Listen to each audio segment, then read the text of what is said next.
Hello everyone, welcome back to my channel. आज के इस वीडियो में मैं आपको बताने वाली हूँ वाइस प्रेसिडेंट ऑफ इंडिया के बारे में कुछ ऐसी बातें जो आप में से शायद 50% ऑफ द लोगों को नहीं पता है। तो चलिए स्टार्ट करते हैं। फर्स्टली, जो वाइस प्रेसिडेंट ऑफ इंडिया होते हैं उनके ऑफिस को कहा जाता है as the office of political continuity. ऐसा इसलिए कहा जाता है क्योंकि जब कभी भी प्रेसिडेंट के ऑफिस में वैकेंसी होती है ड्यू टू, या फिर प्रेसिडेंट नहीं होते हैं due to death, resignation, impeachment, तो वाइस प्रेसिडेंट उस ऑफिस की जो वैकेंसी है उसको पूरा करते हैं और ऑफिस की कॉन्टिन्यूटी जो है वो बनाए रखते हैं by acting as the president of India for a maximum period of 6 month. Secondly, जो वाइस प्रेसिडेंट ऑफ इंडिया होते हैं वो जितनी भी सेंट्रल यूनिवर्सिटी होती हैं उनके चांसलर होते हैं, ठीक है। थर्डली, वाइस प्रेसिडेंट का जो ऑफिस होता है उनको कभी कभी, या फिर वाइस प्रेसिडेंट को कभी कभी कहा जाता है सुपरफ्लस हाइनेस। इसका मतलब ये होता है कि सुपरफ्लस जो शब्द है उसका मतलब होता है फालतू, बिना किसी काम का, ठीक है। तो आप कॉन्स्टिट्यूशन में देखेंगे तो वाइस प्रेसिडेंट को बहुत ज़्यादा पावर्स नहीं मिली हुई हैं, ठीक है। इसीलिए इनके ऑफिस को कहा जाता है सुपरफ्लस highness.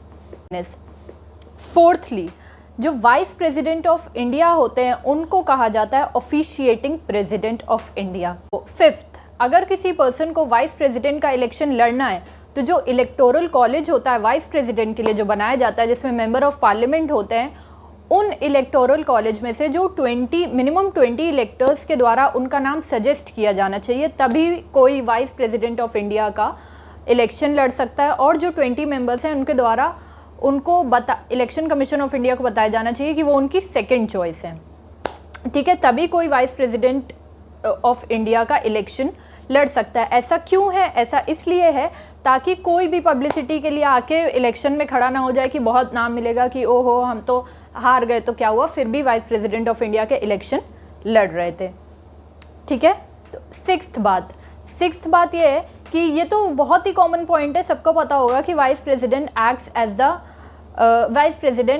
The ex officio chairman of Rajya Sabha. Vice president Rajya Sabha के एक्स ऑफिशियो चेयरमैन होते हैं, लेकिन वो राज्यसभा के मेंबर नहीं होते हैं।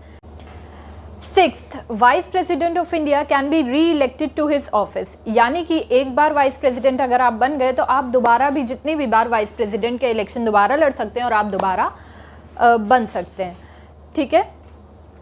Seventh, vice president of India जो होते हैं वो जब एक्ट करते हैं as the president of India तो वो सिर्फ मैक्सिमम 6 मंथ्स के लिए ही प्रेसिडेंट की तरह एक्ट कर सकते हैं या फिर इंडिया के प्रेसिडेंट रह सकते हैं in case of vacancy in the office of the president.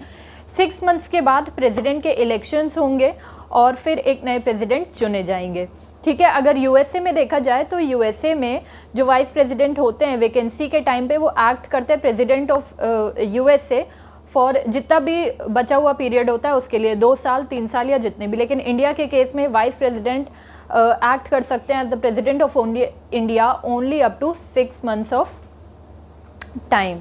So that's all about today's video. I hope you guys are doing well. और आपको ये वीडियो अच्छा लगता है या फिर नहीं भी अच्छा लगता है, दैट्स ओके, तो आप मुझे कमेंट सेक्शन में बता सकते हैं। अगर आपको वीडियो अच्छा लगा तो आप लाइक कर सकते हैं। So thank you, bye bye, जय हिंद।